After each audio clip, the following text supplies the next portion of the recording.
Hello, everybody. Welcome back again. I'll be talking on bone metastases. And the outline of talk is we'll talk about bone metastases and their mechanism. Conventional bone scan, is it still relevant?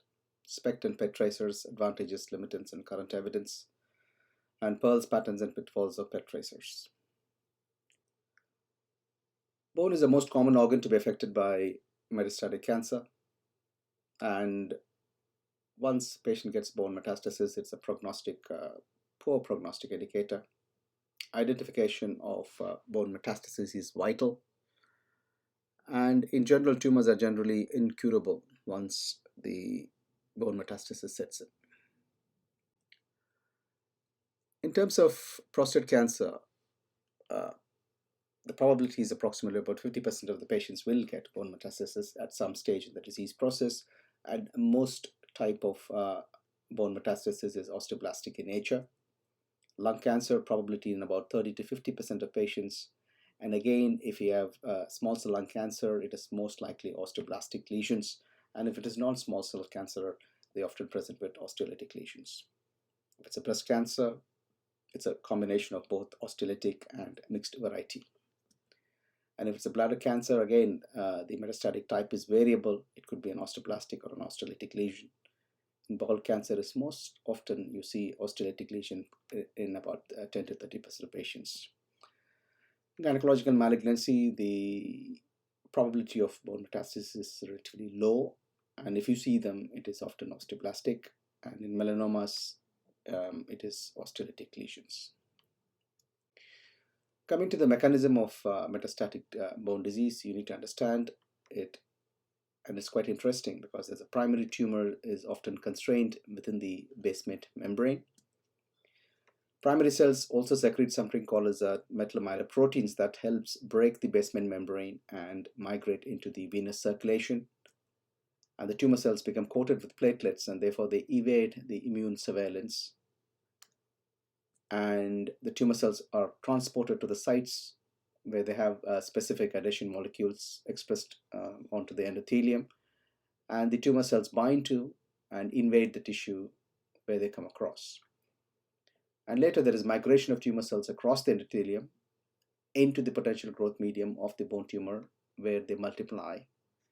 And finally, the tumor cells invade the bone from the bone marrow, and that's when the bone metastasis sets in.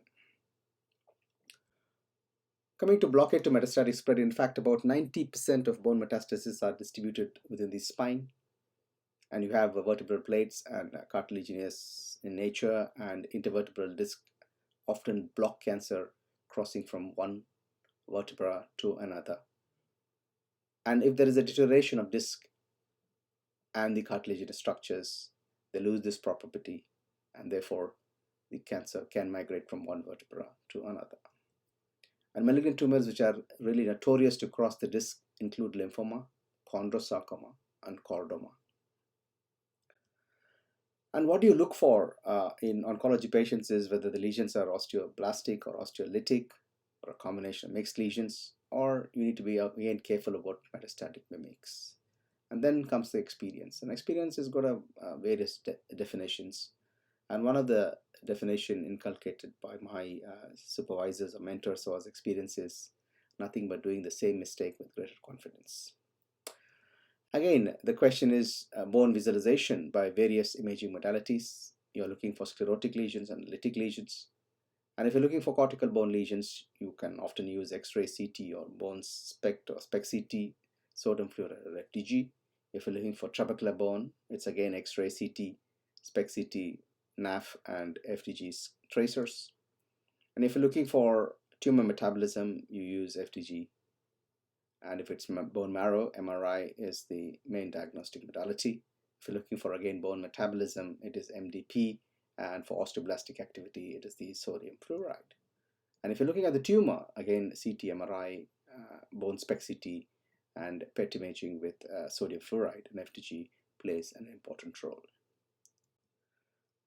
Coming to what is an ideal imaging agent or an ideal biomarker, any tracer or any scan you do should give this sort of information. It should give you a volume of the disease, distribution status of the disease, prognostic information, predict changes in biological behavior, predict treatment resistant, predict duration of treatment response, and also confirm therapy related changes. When I say therapy related changes, whether there is a benefit or a non benefit over a period of time. Coming to nuclear medicine, in detecting bone metastases, there are several SPECT and PET tracers. I'm not going to go into each and every one of the tracers in the slide, but at least I'll look into common tracers and their advantages and limitations. Coming to bone metastases on a bone scan, the nuclear medicine has evolved from starting from rectilinear scanners to regional SPECT-CT, and now most centers with SPECT-CT technology perform a whole body SPECT-CT, which means from vertex to mid-thighs. What is good about bone imaging is it's highly sensitive, it's easily available as long as technetium is available, low cost, and in fact all you need is a change of only 5 to 10% alteration in bone lesion ratio. SPECT-CT, it helps in accurate localization, characterization, it improves the specificity, and there is significant reduction in equivocal reports, and you can differentiate benign and malignant disease in most cases. Patterns is what is a frequent destination of a bone metastasis. It is often in vertebrae, pelvis, ribs, and ends of the long bones. And the less frequent sites are the mandible, patellae, distal extremities. And in fact, very rarely peripheral bone metastases are seen in patients with breast, lung, kidney, and colorectal melanomas.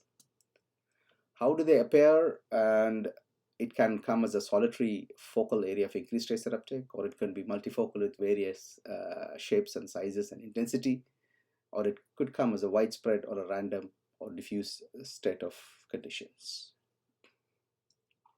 Coming to the patterns, is you can see a variety of areas of increased tracer uptake, but using SPECT-CT technology, you can accurately localize as well as characterize this lesion to be whether it's an osteophyte or an end plate degeneration or a facet joint arthropathy, a fracture or enchondroma or sternoclavicular joint degeneration. So you can accurately localize as well as characterize in most cases, and these are the common false positive findings in patients being detected in being scanned for exclusion or confirmation of bone metastasis.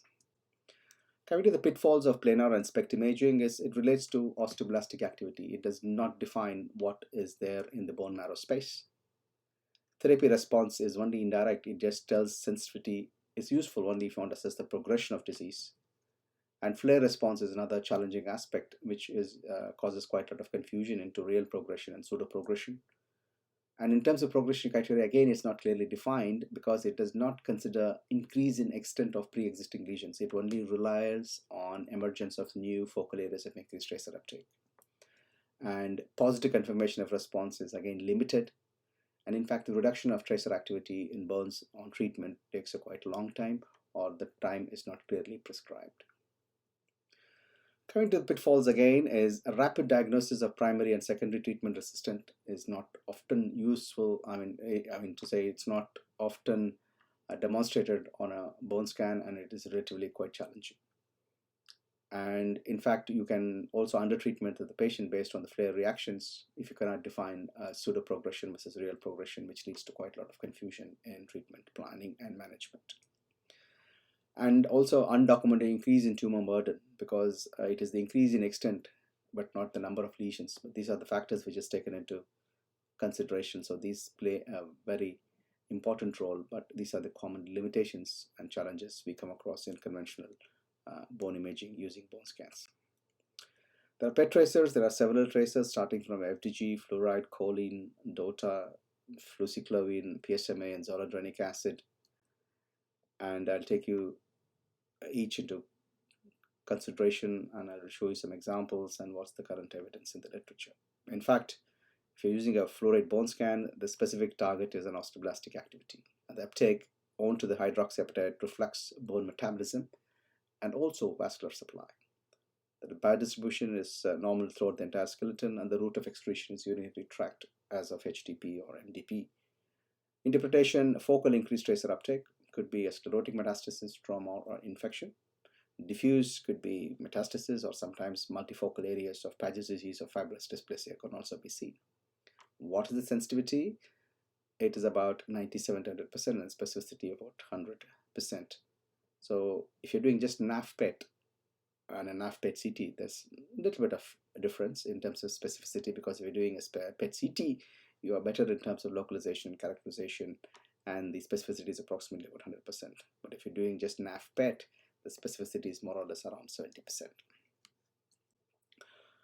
Pearls, it's got better pharmacokinetics, which means to say it's faster blood clearance, and it's also twofold higher uptake in the bone. High quality images, 15 to 30 minute average time. You can start scanning patients 15 to 30 minutes after injections, and you can also quantitatively assess the bone metabolism. And this is an example of a bone scan. You can see so clear target to background ratio, and also there's an example of a bone scan where it's a planar bone scan compared to the NAF PET imaging, and you can see multiple foci of increases uptake compared to only few lesions seen on a conventional MDP bone scan. And another example where a bone scan looks literally with multiple foci of increased tracer uptake, but when you look at the NAF bone scan, it looks more like a super scan of malignancy with multiple liver metastases, which is widespread. Patterns of uptake: there is increased uptake in the osteoblastic lesions. It is positive on NAF without corresponding morphological changes on the CT, which can have microsclerosis. And these are the examples of solitary bone metastasis, multiple metastasis, a combination of bone and lung metastasis, and finally patients with multi-level degenerative changes. Fluoride scan, the pitfalls include the degree of uptake does not differentiate benign from malignant lesions. No statistical significance have been demonstrated in comparison between technetium labeled SPECT CT scans. Detection of early bone marrow metastasis is unclear, and you can often miss smaller lytic metastases. Flare phenomenon is again challenging, and there is no positive benefit criteria or cost-effective analysis has not been fully evaluated, and most of the times historically only the whole body bone scan was compared with a fluoride scan, and therefore there is quite a lot of discrepancy in confirming, and it is not a wise comparison between a planar scan with a tomography scans. And also you have some false negatives in cases of multiple myeloma. As you can see, the smaller lesions will often be negative on a bone scan, but on an FDG scan, as you can see, this patient's got multiple foci of increased tracer uptake involving both axial and appendicular skeletal system. Coming to the patterns of false positive, again, it's the same problems what we have in a bone scan, such as enchondromas and fibrous dysplasia, Paget's disease, and hemangiomas and meningiomas. But with the CT component, you can more or less differentiate benign from malignant disease in most cases. Coming to FDG, FDG is a non-specific tracer, and it works on the GLUT receptors in terms of glucose metabolism and assumed to be viable, metabolically active tumor cells. Biodistribution, it is seen in the brain and the myocardium, the GI system, and renal excretion. And it's got a sensitivity approximately about 98% to detect metastasis, and specificity is approximately about 56%. And the pulse is, using an FDG scan, you can detect both bone and non-bone lesions, and it's a direct tumor imaging agent, and it has got a high sensitivity to detect lytic metastasis, and often can be used in restaging and treatment response assessment. This is a classical example of a case where a NAF scan is negative, whereas an FDG scan is positive. As you can see on the CT component, there is an osteolytic lesion in the vertebra. Coming to osteolytic lesions, there is increased FDG uptake, secondary to increased glycolysis, and also there is increased expression of glucose membrane transporters, and also an aggressive metastasis leads to hypoxia, and there you see areas of increased metabolic activity. In terms of osteoblastic activity, there is no abnormal increased uptake. It's acellular, and also the tumor volume of the tumor tissue is relatively less. Therefore, sclerotic metastases are not metabolically active in most cases. And pitfalls again of FDG is a limited use in detecting sclerotic bone metastasis. And challenging aspect will be when the patient's got a diffuse uptake in the bone marrow after chemotherapy or GCSF, then the therapy response assessment becomes challenging in bone metastasis. Coming to choline, choline again is now out of the domain with advent of PSMA, and and if you look carefully, before the invention or recognition of PSMA, choline played a significant role in prostate cancer imaging, and it is based on cell membrane metabolism. It's taken up by the cells by the choline transporters, later on phosphorylated by choline kinase, which is overexpressed in tumors, and finally incorporated into the membranes. By distribution, again, you can see intense increased tracer activity in the liver, pancreas, spleen, salivary glands, and lacrimal glands, and urinary tract, and less activity is often seen in the intestine and the bone marrow. If you're looking in terms of sensitivity, per patient base, it is approximately about 90%, per lesion base is 84%, and in terms of specificity, if you're looking at patient basis, it is 99%, and if you're going for lesion-based analysis, it is approximately about 93%. In terms of pearls, it identifies bone marrow involvement.